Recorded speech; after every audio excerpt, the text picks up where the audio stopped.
Hey everyone, and welcome back. In this video, I'm going to show you how to get your payout from Swiggy. So without further ado, let's get started. Alright, so for delivery partners, first thing first, if you are delivering with Swiggy, your earnings are automatically sent to your bank account every week. So usually this happens around Wednesday or Tuesday, but it can vary depending on your city. And if ever you want to double check how much you earn or what deduction were made, just open your partner app and go to the past owner, and you'll see a detailed breakdown there. And if your payment hasn't arrived or something looks wrong, you can easily contact partner support through the app. They will help you sort it out. So for Swiggy money gift cards or voucher, first of all, open the Swiggy app and go to your account through section and tap on the squiggly money.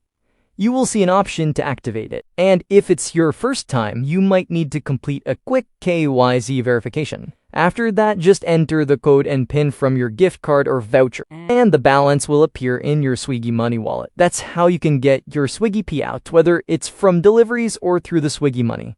Thanks for watching.